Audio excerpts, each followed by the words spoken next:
School எல்லாமே மாநில அரசோட நிதியில தான் இயங்கிட்டு இருந்தது. அதுல ஏதாவது சந்தேகம் இருக்கா உங்களுக்கு? தேவையான அளவு நிதி நீங்க கேட்டீங்கன்னா, எங்களுக்கு ஸ்கூல் நடத்துறதுல இந்த மாதிரி சேலஞ்சஸ் இருக்குன்னு கேட்டா, அதுக்காக ஒதுக்கப்படக்கூடிய நிதி கண்டிப்பா உங்களுக்கு கொடுப்பாங்க. இந்த 2000 சொச்சம் கோடிங்கிறது வந்து இந்த புது சிலபஸை யாரெல்லாம் ஏத்துக்கிறாங்களோ அவங்களுக்கு நிறைய இன்ஃப்ராஸ்ட்ரக்சர் டெவலப்மெண்ட் பண்ண வேண்டியிருக்கும். பிஎம் ஸ்ரீ நிதி ஸ்கூல் இருக்கு. அதுக்கப்புறம் இன்னும் நிறைய விஷயங்கள் நவோதயா ஸ்கூல் இருக்கு. இதெல்லாம் நீங்க தமிழ்நாட்டு மக்களுக்கு, ஏழை மாணவர்களுக்கு கொண்டு வந்து கொடுக்கணும்னு சத்தியமா நீங்க நினைச்சீங்கன்னா உங்களுக்கு எந்த பிரச்சனையுமே கிடையாது. நிதி தேவையான அளவுக்கு, தேவைக்கு அதிகமாகவே கொடுக்கறதுக்கு தயாரா இருக்கு மத்திய அரசு. ஆனா எதுவுமே வேணாங்கிறீங்க. அப்ப அவ்வளவு ரோசம் இருக்கிறவங்க காசை மட்டும் எப்படி சார் கேட்கலாம்?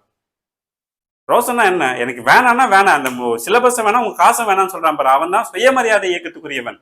நீங்க ஸ்கீம் வேண்டாம், எனக்கு பணத்தை மட்டும் கொடுத்துருங்கிறீங்க. என்ன பைத்தியக்காரத்தனமோ தெரியலையே உங்க ஊர்ல. நான் வேற ஒரு ஐடியா தரேன். உங்களுக்கு எல்லாம் தமிழ்நாட்டில் இருக்கிற ஸ்கூல் எல்லாம் ஒழுங்கா நடத்த முடியாது, கவர்மெண்ட் ஸ்கூல் இல்லைன்னா எழுதி கொடுத்துருங்க. சென்ட்ரல் கவர்மெண்ட் கிட்ட கொடுத்துருங்க சார். அவங்க தயாரா இருக்காங்க. எத்தனாயிரம் ஸ்கூல் வேணும் சொல்லுங்க, நாங்க லான்ச் பண்றோன்றாங்க. என்னென்ன உதவி வேணுமோ நாங்க கொடுக்குறோங்கிறாங்க. மக்களோட வாழ்க்கையில விளையாடாதீங்கன்னு சொல்றாங்க. நீங்க என்ன சொல்றீங்க? ஆக்ஸ்போர்டு தரத்துக்கு நாங்க வந்து நம்மளுடைய ஸ்கூல் எல்லாம் மாத்தணுங்கிறீங்க.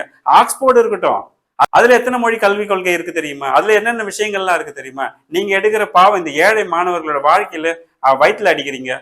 அந்த குழந்தைங்களோட சிலபஸ்ல கை வச்சு இல்லாத கட்டடக்கலையை தமிழர் கட்டிடக்கலைன்னு சொல்லாம திராவிட தமிழர் கட்டிடக்கலைன்னு பொய் சொல்லி குழந்தைங்களோட வாழ்க்கையை வீணாக்கிட்டு இருக்கீங்க.